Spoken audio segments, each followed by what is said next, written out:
हाय नमस्ते and welcome. मैं अनिकेत भावे आप सभी का मेरे एजुकेशन हाउस यूट्यूब चैनल पे तहे दिल से स्वागत करता हूं। तो पिछले वीडियो में हमने देखा था Newton's universal law of gravitation and earth का जो ग्रेविटेशन है उसके बारे में हमने देखा था। अगर आपने वो वीडियो नहीं देखा है तो पहले आप वो वीडियो देख लीजिए ताकि न्यूटन्स का जो ग्रेविटेशनल लॉ है और जो केपलर्स के लॉ है वो आपके क्लियर हो जाए। उनके लिंक ऊपर आई बटन के यहाँ पर भी है और नीचे डिस्क्रिप्शन बॉक्स में भी आप वहां से भी वो देख सकते हैं। तो आज के इस वीडियो में हम चालू करने वाले हैं जो छोटे छोटे स्मॉल कंसेप्ट है लेकिन सम सॉल्व करने के लिए बहुत इंपॉर्टेंट कंसेप्ट है, वो आज के वीडियो में हम देखने वाले हैं। जैसे कि acceleration due to gravity, free fall and escape velocity, और उसी के साथ हम देखने वाले मास एंड वेट, ये क्या है और उनके बारे में जो डिफरेंस है वो हम देखने वाले हैं ये वीडियो में। तो चलिए आज के वीडियो को हम स्टार्ट करते हैं। तो एक्सेलरेशन ड्यू टू ग्रेविटी मतलब स्मॉल जी, एक कैपिटल जी हमने देखा था पिछले वीडियो में, उसको हम कहेंगे ग्रेविटेशनल कांस्टेंट, जिसकी वैल्यू थी 6.673 इंटू 10⁻11 न्यूटन मीटर स्क्वायर पर केजी। तो अभी यहाँ पर एक कंसेप्ट है ग्रेविटी करके। ग्रेविटेशनल फोर्स तो हमने देख लिया, ग्रेविटी फोर्स हर एक जगह पर होता है। ग्रेविटेशनल ये सिर्फ और सिर्फ अर्थ के लिए ही किसी भी बड़े छोटे ऑब्जेक्ट को अर्थ अपनी तरफ अट्रैक्ट कर रही है तो ग्रेविटेशनल फोर्स मतलब कैपिटल जी, जिसकी वैल्यू कभी भी चेंज नहीं होगी, बट ग्रेविटी मतलब स्मॉल जी, उसकी वैल्यू हर एक जगह पर चेंज होती रहती है। ये बात आपको ध्यान में रखनी है। तो देखिए अभी ये जो न्यूटन्स बाबा है वो न्यूटन्स बाबा सिर्फ ग्रेविटेशनल लॉ पे ही रुके नहीं, उन्होंने अलग 3 सेपरेट लॉ ऑफ मोशन भी बताए थे, मतलब गति के नियम भी बताए थे।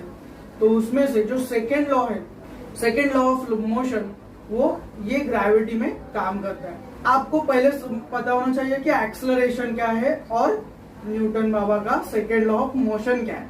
तो चलिए हम देखते हैं एक्सेलरेशन क्या है पहले। तो एक्सेलरेशन मतलब क्या, समझ के चले कि एक गाड़ी है जो वो 60 किलोमीटर पर आवर की स्पीड से चल रही है एक स्ट्रेट रोड पर, और वही रोड में अगर टर्न होगा तो वो क्या तो वो जो व्हीकल है, वो गाड़ी है, वो क्या 60 किलोमीटर पर आवर से टर्न लगेगा? नहीं लेगा। वो क्या करेगा, स्पीड थोड़ी कम करेगा, टर्न लेने के बाद फिर से स्पीड बढ़ाएगा। तो यहाँ पर क्या हुआ, एक सर्टेन टाइम तक मतलब वो टर्निंग पॉइंट आने तक क्या था, वो कार की जो स्पीड थी वो कैसी थी, कांस्टेंट थी, 60 किलोमीटर पर आवर, मतलब उसकी वेलोसिटी कितनी थी, 60 किलोमीटर पर आवर की। और जैसे ही टर्न नजदीक आया मतलब टर्निंग पॉइंट आया तो उसने क्या किया, एक सर्टेन टाइम के लिए अपना जो स्पीड था वो कम कर दिया। समझ आया? तो स्पीड कम कर दिया तो यहाँ पर क्या होगा, वही जो फोर्स वो व्हीकल के ऊपर था वो कन्वर्ट किस में हुआ, एक्सेलरेशन में कन्वर्ट हुआ। तो अभी हमने क्या देखा, तो एक कांस्टेंट टाइम तक मतलब एक वो जो गाड़ी थी उसकी स्पीड क्या थी, कांस्टेंट थी, मतलब उसका वेलोसिटी कितना था, वो कांस्टेंट थी। और एक सर्टेन टाइम के लिए, एक स्मॉल टाइम के लिए उसने क्या कर दिया, आपका जो स्पीड था मतलब कार की जो स्पीड थी वो क्या कर दी, कम कर दी, मतलब चेंज इन वेलोसिटी कर दी। अगर चेंज इन वेलोसिटी होगी एक सर्टेन टाइम के लिए तो हम उसे कहेंगे एक्सेलरेशन। वो चेंज इन वेलोसिटी स्पीड में होने दो या फिर डायरेक्शन में होने दो, कहीं पर भी अगर वेलोसिटी में चेंज आया तो उसे हम कहेंगे एक्सेलरेशन। ये बात समझ में आई? तो अभी यहाँ पर एक टर्म आता है कि वेलोसिटी क्या है। एक्सेलरेशन तो समझ में, आप इसका समझ लेते हैं वेलोसिटी क्या है। तो वेलोसिटी मतलब क्या कि एक सर्टेन टाइम के अंदर एक ऑब्जेक्ट रहेगा तो उसने कितना डिस्टेंस कवर कर लिया, मतलब उसने कितना डिस्टेंस ट्रैवल कर लिया, तो उसे हम कहेंगे वेलोसिटी। समझ चले कि एक कार है, वो कार 10 सेकेंड में उसने 100 मीटर का डिस्टेंस उसने कवर कर लिया एक कार ने, तो वो कार की वेलोसिटी क्या होगी, वेलोसिटी का फॉर्मूला है v is equal to d/t, मतलब डिस्प्लेसमेंट। एंड अभी हमारे पास डिस्प्लेसमेंट कितना है, 100 मीटर, एंड टाइम कितना है, 10 सेकेंड। तो उसको अगर आपने डिवाइड कर दिया तो आपको मिल जाएगा आपका आंसर, जो कि है 10 मीटर पर सेकेंड। ये हो गया आपकी वेलोसिटी, मतलब एक सेकेंड में वो कार ने 10 मीटर तक का डिस्टेंस क्या किया, ट्रैवल किया। तो अभी आपको समझ में आया वेलोसिटी एंड एक्सेलरेशन क्या है। अभी हम चलते हैं हमारे नेक्स्ट पॉइंट के ऊपर, जो कि न्यूटन बाबा का सेकेंड लॉ क्या है मोशन का। तो ये जो न्यूटन बाबा है, तो इनका जो सेकेंड लॉ ऑफ मोशन है तो उसके अकॉर्डिंग कि किसी भी चीज पर या ऑब्जेक्ट पे अगर फोर्स अप्लाई होगा तो वो फोर्स कन्वर्ट किस में होता है, वो फोर्स कन्वर्ट होता है एक्सेलरेशन में। ये उन्होंने बताया, कुछ समझ में नहीं आया तो हम समझ के लेते हैं, टेंशन मत लो। देखिए, when a force is applied on the any object it produces acceleration in the object। ये बात तो आपको समझ में आई, क्योंकि उसके आधार पर ही हम आगे का हमारा एक्सेलरेशन ड्यू टू ग्रेविटी ये टॉपिक देखने वाले हैं। तो देखिए, तो समझ के चले कि ऊपर उछला हुआ एक बॉल है जो ग्रेविटेशनल फोर्स की वजह से अर्थ की तरफ क्या हो रहा है, अट्रैक्ट हो रहा है। तो अभी हमने थोड़ी देर पहले क्या देखा, मतलब क्या कि किसी भी चीज के ऊपर अगर आपने फोर्स अप्लाई कर दिया तो वो फोर्स क्या करता है, उस ऑब्जेक्ट में एक्सेलरेशन प्रोड्यूस करता है, एक्सेलरेशन क्रिएट करता है। तो यहाँ पर भी वही होगा, वो बॉल पे कौन सा फोर्स अप्लाई है, ग्रेविटेशनल फोर्स है। तो ग्रेविटेशनल फोर्स क्या करेगा, वो बॉल में एक्सेलरेशन प्रोड्यूस कर देगा। ग्रेविटेशनल फोर्स की वजह से वो एक्सेलरेशन प्रोड्यूस होता है, तो उसी के वजह से हम क्या कहते हैं, एक्सेलरेशन ड्यू टू ग्रेविटी। जो भी एक्सेलरेशन प्रोड्यूस हुआ वो किसकी वजह से हुआ, बिकॉज ऑफ ग्रेविटी। तो अभी एक बात है कि एक्सेलरेशन ड्यू टू ग्रेविटी हम स्मॉल जी में डिनोट करते हैं, मतलब दिखाते हैं।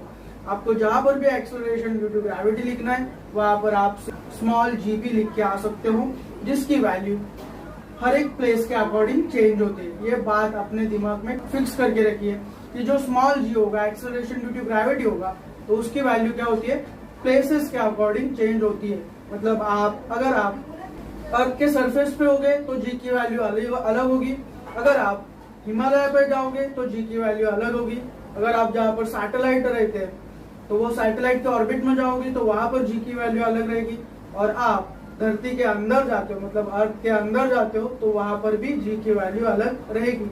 वो हम अभी देखने वाले हैं। तो नॉर्मली हम जो जी की वैल्यू यूज करते हैं वो है 9.78 मीटर पर सेकेंड स्क्वायर। तो अभी 9.78 ये वैल्यू कैसा ही हुआ हम देख लेते। देखिए, हमारे पास एक फॉर्मूला था ग्रेविटेशनल फोर्स का, जो कि F is equal to G, मतलब capital G capital M small m, mass of a first object, mass of a second object, upon are square. R square क्या है कि वो दोनों के first object and second object के बीच में कितना डिस्टेंस है उसका स्क्वायर है। इतना तक आपको समझ में आया। तो अभी नॉर्मल है, अभी ग्रेविटेशनल को हम साइड में रखते हैं और फोर्स को ही सिर्फ पकड़ के चलते हैं। देखिए, तो फोर्स का फॉर्मूला क्या होता है, फोर्स का फॉर्मूला होता है m इंटू जी, मतलब किसी भी ऑब्जेक्ट का मास और उसके ऊपर कितनी ग्रेविटी अप्लाई है, तो उसके अकॉर्डिंग फोर्स क्रिएट होता है। तो जो बेसिक फॉर्मूला है फोर्स का वो क्या है, F is equal to m into a. तो अभी यहाँ पर हम a की जगह पर g भी लिख सकते हैं, क्योंकि क्या है, a मतलब एक्सेलरेशन एंड g मतलब ग्रेविटेशनल एक्सेलरेशन। तो उसकी जगह हम क्या करेंगे, a को रिप्लेस कर देंगे g से। तो हमारा फॉर्मूला क्या बन जाएगा, F is equal to m into g. ये हो गया हमारा सेकेंड फॉर्मूला। अभी हमारे पास ऑलरेडी एक फॉर्मूला था, F is equal to g into mass of a first object, mass of a second object upon are square. उसकी जगह पर अभी हम क्या करेंगे, mg is equal to capital G capital M into m upon are square. तो अभी क्या हो जाएगा, small m and small m दोनों भी साइड्स में से कैंसिल हो जाएगा, जो कि एक बेसिक नया रूल है मैथ्स का। तो अभी हमारे पास क्या बचेगा, g इज इक्वल टू, मतलब small g is equal to capital G into capital M upon are square. तो थोड़ी देर पहले मैंने एक बात आपको बताई दी थी, वो थी कि स्मॉल g की वैल्यू, मतलब एक्सेलरेशन ड्यू टू ग्रेविटी की वैल्यू हर जगह पर क्या होती है, चेंज होती है। तो अभी वो चेंज कैसे होती है ये हम देखने वाले हैं, कौन सी जगह पर उसकी वैल्यू कितनी रहेगी, अप्रोक्सीमेट मतलब अंदाज है, वो अभी हम देखने वाले। तो फर्स्ट मैं आपको लेके चलता हूँ at the surface of earth, earth के सरफेस के ऊपर जहां पर अभी हम फिलहाल खड़े हैं। तो अर्थ का जो शेप होता है वो कैसे होता है, अर्थ पोल्स की तरफ क्या होती है, वो बल्गर होती है, मतलब वो जो बीच का पार्ट, जो पोल्स की तरफ का जो पार्ट होता है वो कैसा होता है, थोड़ा सा फूला हुआ रहता है, और जो इक्वेटर की तरफ क्या रहती है, वो चपटी रहती है। क्या होता है कि जो अर्थ की रेडियस है वो पोल से कैसे होती है, कम होती है, और इक्वेटर की ओर वो कैसे होती है, ज्यादा होती है। तो उसके वजह से होता क्या है, तो अर्थ की जो रोटेशन होती है, मतलब अर्थ जब रोटेट करता है तो उस रोटेशन की वजह से पोल की तरफ एक्सेलरेशन ड्यू टू ग्रेविटी सबसे ज्यादा होता है, जो कि होती है 9.8 मीटर पर सेकेंड स्क्वायर।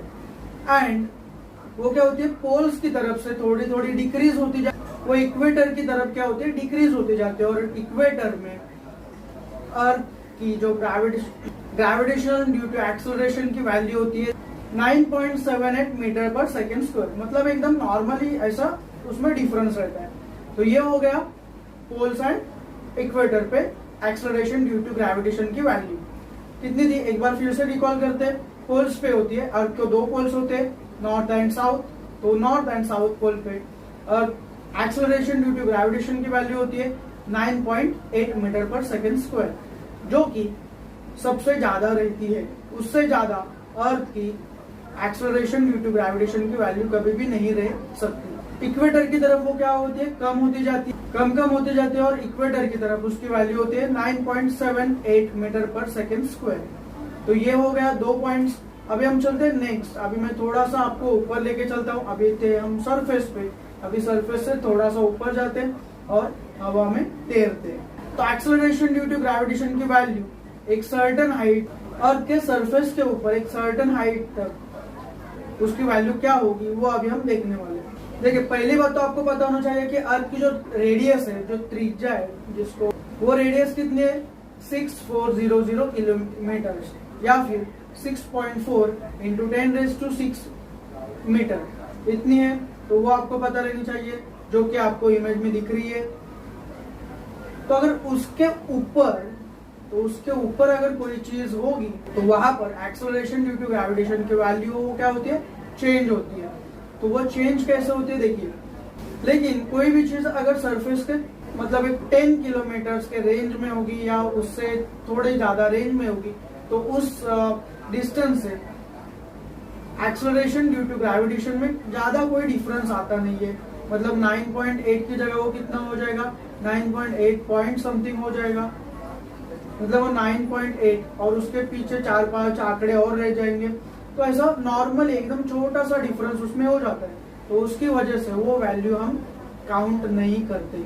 अगर कोई भी चीज एक सर्टेन हाइट के ऊपर, जैसे कि हमारे जो सैटेलाइट रहते हैं, जो मैनमेड सैटेलाइट्स रहते हैं, जैसे हमारे चांद्रयान है, मंगलयान है, आर्यभट्ट है, तो वो एक सर्टेन हाइट पे, मतलब उनकी हाइट रहती है नियरली 36 किलोमीटर की हाइट पे होते हैं, और उससे ज्यादा की हाइट पे होते हैं। तो उतना बड़ा अगर डिस्टेंस होगा तो उससे एक्सेलरेशन ड्यू टू ग्रेविटेशन के वैल्यू में क्या होता है, बहुत डिफरेंस आ जाता है। तो वो वैल्यू हम काउंट करते हैं। तो जैसे कि अभी मान के चलिए कि माउंट एवरेस्ट, जो कि अर्थ का सबसे बड़ा डिस्टेंस है, माउंट एवरेस्ट से तो कोई भी चीज बड़ी नहीं है अर्थ पे, ये बात तो आप मान के चलते हो। तो माउंट एवरेस्ट की हाइट पे भी एक्सेलरेशन ड्यू टू ग्रेविटेशन में कोई भी चेंज नहीं आता है। मतलब वो कितना है, 9.8 था, तो अभी भी कितना है, वो 9.8 ही रहेगा। तो मतलब आप मान के चले कि उसके ऊपर कोई भी चीज उड़ रही होगी तो वहां से थोड़ा थोड़ा डिफरेंस आना चालू होता है। तो जैसे कि अर्थ के ऑर्बिट में कोई भी अगर सैटेलाइट मूव कर रहा है, तो अर्थ के ऑर्बिट से, तो अर्थ की रेडियस एंड अर्थ के रेडियस से, मतलब अर्थ के सरफेस से ऊपर वो डिस्टेंस बहुत ज्यादा होता है। तो वहां पर क्या होती है, एक्सेलरेशन ड्यू टू ग्रेविटेशन की जो वैल्यू होती है वो होती है लगभग 9.77 मीटर पर सेकेंड स्क्वायर। तो अभी हमने क्या देख लिया कि एक्सेलरेशन ड्यू टू ग्रेविटेशन की वैल्यू अर्थ के सरफेस में देख ली और अर्थ के सरफेस के ऊपर देख ली। अभी हम जाएंगे अर्थ के अंदर, मतलब अर्थ के सरफेस के अंदर हम जाएंगे, जो कि इम्पॉसिबल तो नहीं है किसी भी ह्यूमन बीइंग के लिए जाने के लिए, लेकिन हम एक इमेजिन कर सकते हैं। तो देखिए, जैसे ही आप अर्थ के अंदर जाते हो, मतलब अर्थ के सेंटर की तरफ आप बढ़ने लगते हो, तो भी क्या होता है, ग्रेविटेशन, वहां पर ग्रेविटेशन सबसे ज्यादा होता है, और ग्रेविटेशन ज्यादा होने की वजह से वहां पर क्या होता है, डिस्टेंस कम होते जाता है। वहां पर अर्थ का ग्रेविटेशन कैसा होता है, सबसे ज्यादा होता है, और डिस्टेंस क्या होता है, सबसे कम होता है। तो डिस्टेंस कम होने की वजह से जो अर्थ के जो एक्सेलरेशन ड्यू टू ग्रेविटेशन की वैल्यू है वो भी क्या होती है, वहां पर चेंज होते जाते हैं, जो कि निग्लिजिबल के टाइप में रहती है।